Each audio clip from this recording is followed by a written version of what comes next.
World's best law of attraction money and success coach అయిన ప్రముఖ షేక్ అన్వర్ గారిచే జూన్ 1 హైదరాబాద్ లో జరిగే one day magic of law of attraction and millionaire mind work shop కి register చేసుకోండి.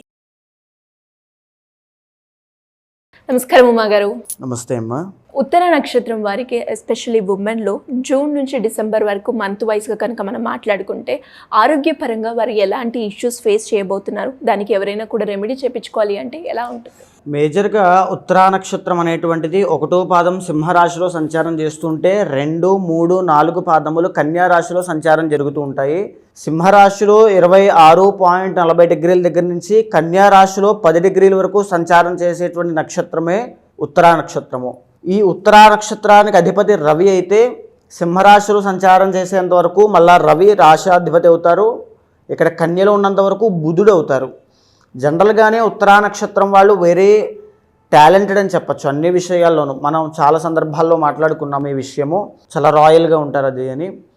అయితే ఇక్కడ వాళ్ళకు వచ్చేటువంటి హెల్త్ ఇష్యూస్ విషయంలో కొన్ని జాగ్రత్తలు, వాళ్ళకి ఎలాంటి ఆరోగ్య సమస్యలు వస్తాయి అని చెప్పి మన శాస్త్రం చెప్పింది ఏంటంటే, ఫస్ట్ ఆఫ్ ఆల్ వాళ్ళు చాలా ముందు మనం మొదటి పాదం కోసం మాట్లాడుకోవాలి. ఎందుకంటే రాశి అనేటువంటిది డివైడ్ అయిపోతుంది కాబట్టి.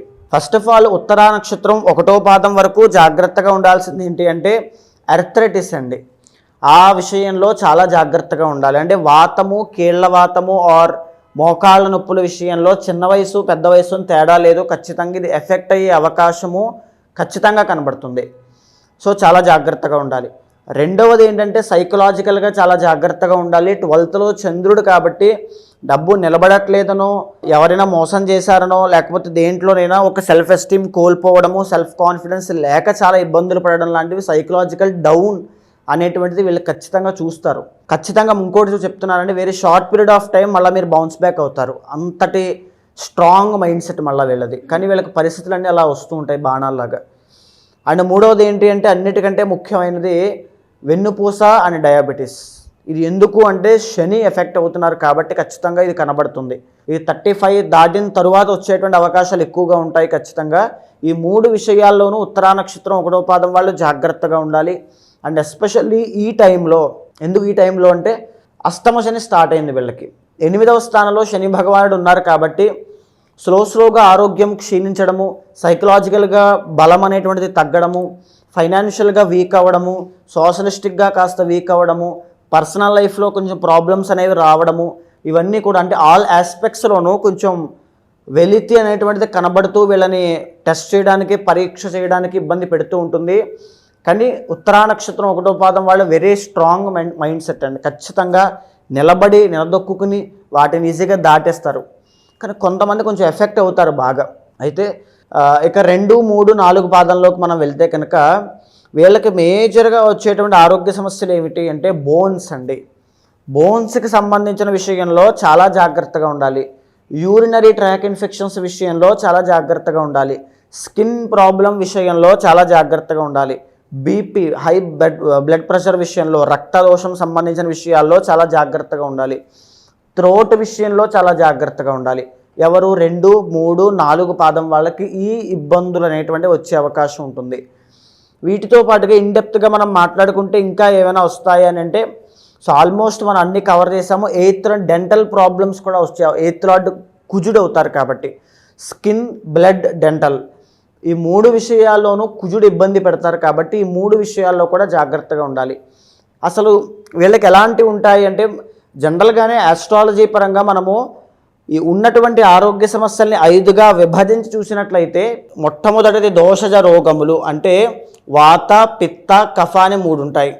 వాత దోషములు అంటే మనం చూస్తుంటాం ఎర్థరైటిస్ అని, మధ్య పక్షవాతము, కీళ్లవాతము, పెరాలసిస్, నొప్పులు, నడుము నొప్పి ఇవన్నీ వస్తుంటాయి. ఇవన్నీ కూడా వాత రోగముల్లోకి వస్తాయి.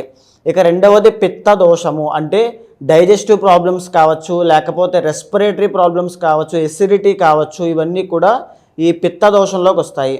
మూడవది కఫ దోషము అంటే ఈ ఫ్లమ్కి సంబంధించినవి, కాఫ్ కావచ్చు, కోల్డ్ కావచ్చు, పొడి దగ్గు, లేకపోతే ఉబ్బసము, ఆయాసము, ఇవన్నీ కూడా ఈ కఫ దోషంలోకి వస్తాయి.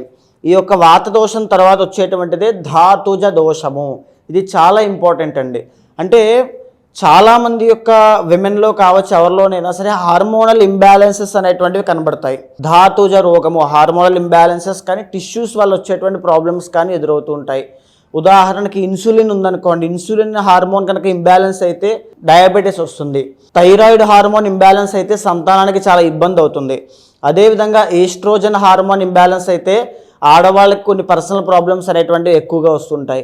సో ఈ యొక్క ధాతుజ రోగములు అనేటువంటివి రాకుండా చాలా జాగ్రత్తగా ఉండాలి. అండ్ మూడవది మానసిక రోగము, ఏదైతే వీళ్ళకు ఉంది అని మనం మాట్లాడుకున్నామో ఆశ్లేష నక్షత్రం వాళ్ళకి మానసిక రోగం అంటే సైకలాజికల్గా డౌన్ అవ్వడము, ఎంత కష్టపడినా గుర్తింపు రాకపోవడము, అది పర్సనల్ లైఫ్లో అవ్వచ్చు ఆర్ ఫ్యామిలీ ఎనీథింగ్ దేంట్లో అయినా అవ్వచ్చు, కెరీర్లో అవ్వచ్చు, గుర్తింపు రావట్లేదు, అవకాశం రావట్లేదు, పరిస్థితులన్నీ కూడా కొంచెం వ్యతిరేకంగా ఉన్నప్పుడు ఆ సెల్ఫ్ ఎస్టీమ్ కోల్పోయి వచ్చేటువంటి మానసికంగా కృంగిపోవడం లాంటివి సైకలాజికల్గా ఈ మానసిక రోగంలోకి వస్తుంది. సో ఇది మానసిక రోగము.